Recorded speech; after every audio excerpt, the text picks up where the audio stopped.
Frosty Fest Splatfest topic has been announced, and it's an interesting one in that it differs from a lot of previous topics.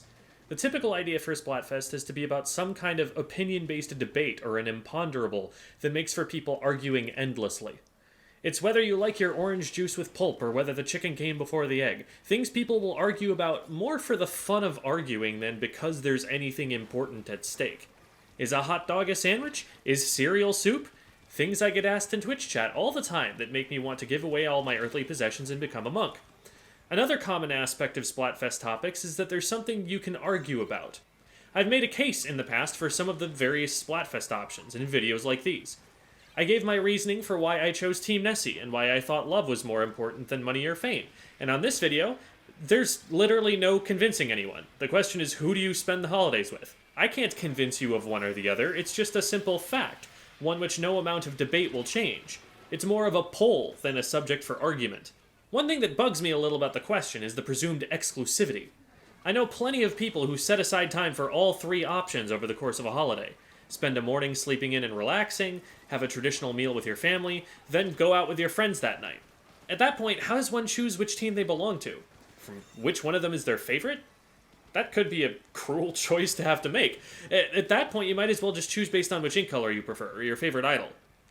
Assuming you do feel like you have a particular answer, though, this Splatfest topic is about a very personal decision. It isn't going to say a lot about you just because of what you choose, but it is very personal why you choose it. Just the fact that you choose, say, friends, doesn't really say anything about you by itself. Maybe your family doesn't celebrate a winter holiday and it's just another day of the year for them, so you spend the time with friends who are going out and doing things instead. Or maybe you're team friends because you're not on good terms with your family and haven't spoken to them in years.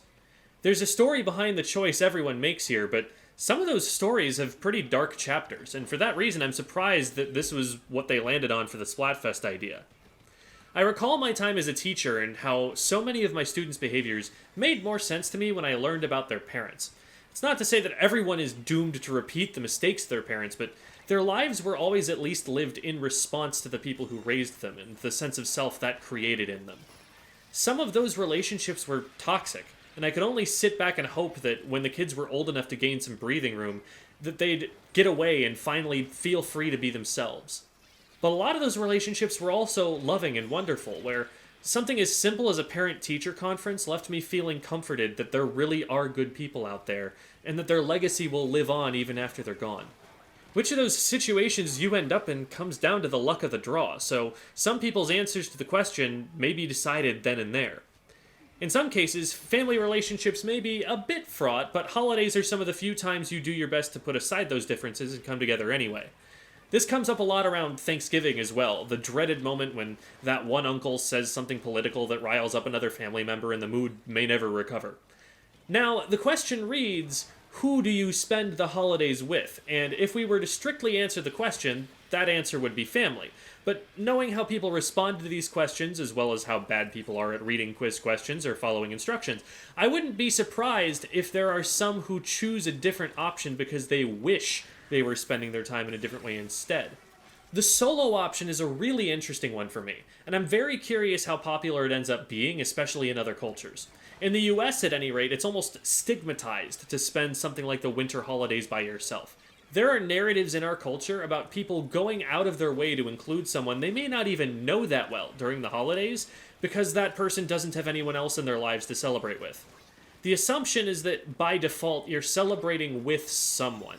It's one of the few times of year that someone might be convinced to make an effort to participate in a family get-together that they would otherwise avoid. I would think that were everyone to answer the question as written, this would get by far the fewest votes from my neck of the woods. That said, there are other considerations, because this is a Splatfest. For one thing, it appears that Solo will get white ink, and a lot of people like that color for various reasons. There was a Japan-only Splatfest in Splatoon 2 between Hello Kitty and Cinnamoroll that used white ink. And having made a mistake and assumed Cinnamoroll was the side with the white ink, I assumed it was meant to resemble the frosting on a cinnamon roll, and imagined the whole battlefield smelling like a delicious dessert pastry. That sort of winding, not even correct line of thinking might lead someone to choose the side purely based on the ink color, in complete disregard to the question. Shiver's Splatfest teams have done disproportionately well, which may speak more to her popularity as an idol than to the sides themselves. But then, that has also led people to choose teams based on the thought that, say, Fry deserves to have a win after not winning for so long. Some others might choose their Splatfest team simply based on which side they think is more likely to win.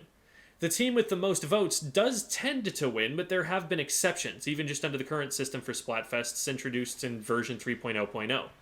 The best indicator of which team will win has, up until this point, been the winner of the points for tricolor battles. Not surprising, given that they're worth more than any other source of points. Whoever has won the tricolor battles has won every Splatfest on the current system.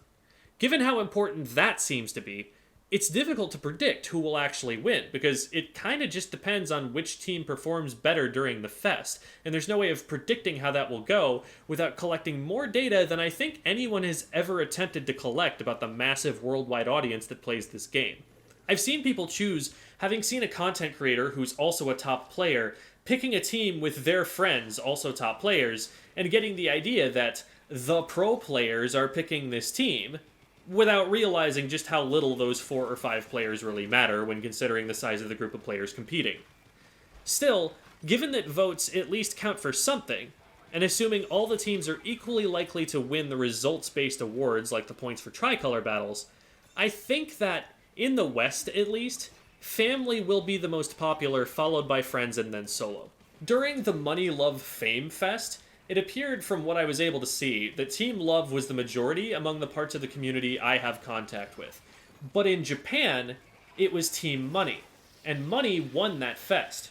So it's possible that North America doesn't field enough players for their cultural ideas to have a decisive impact. If we differ significantly from Japanese players on our thinking about this question, there's no telling what'll happen. As for my choice, I happen to be spending the holiday with my family. But I will be spending Silly Comp Sunday with my friends, and if they happen to prefer another option, I'll be deferring to their choices so I'm able to play the fest with them. Merry holidays, everyone, and a happy Christmas to everyone who happens to be celebrating the day this video airs in particular. May days like these make us slower to cruelty, quicker to generosity, and give us the sense of belonging we all need on some level. Or, failing any of that, may they at least bring us something good to eat.